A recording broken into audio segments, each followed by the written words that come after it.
Hey WILDR folks, welcome to our third video in our series on how to build better balance for skiing. We have already talked about core stability and power training, and today we get to talk about one of my favorite topics, strength training.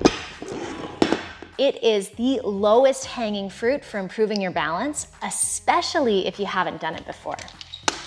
In as little as 2 weeks, more strength will translate to better balance. And if you're new here, welcome. This is WILDR Fitness and my name is Alicia. I grew up skiing on the West Coast and now enjoy coaching athletes at my local ski hill every winter. And a special note here, maybe the biggest takeaway for the entire video. Although a bit of balance is involved in the exercises I'm about to show you, do not do those exercises on an unstable surface like a balance board or a wobbly mat, thinking that you're getting more benefit by working on balance and strength at the same time. You're actually gonna blunt your body's response to strength training if you do the exercises on a soft pad or a wobble board, because your muscles won't be able to fully contract when we're trying to use them. So do the strength exercises I'm going to show you today, do the balance exercises from the next video, and don't try and kill 2 birds with 1 stone.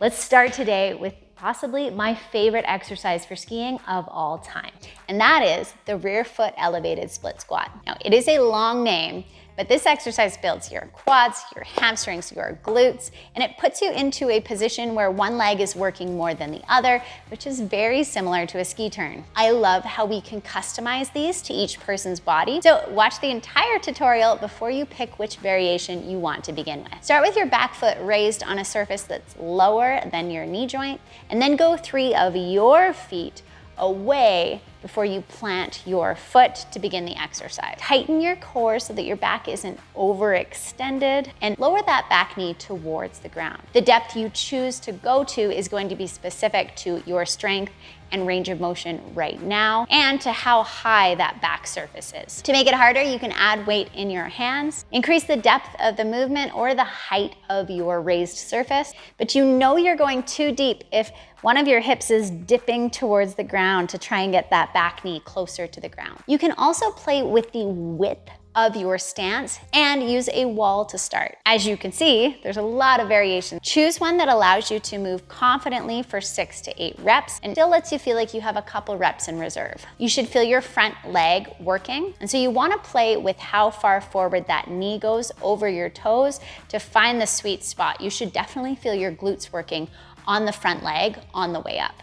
And a common myth that I need to dispel every time we talk about lower body training, as long as your knee is traveling over your foot and you're not getting pain through the knee, it is okay to let the knee travel past the toes for squats and other lower body exercises. This exercise is a huge part of our 8-week pre-ski program, and you can get on the wait list for that program through the link in the description below. Our first intake actually sold out last year, so make sure you get on the list so you know about it right when the program opens. Now, the next exercise I love to work on actually has to do with what's going on inside your ski boots.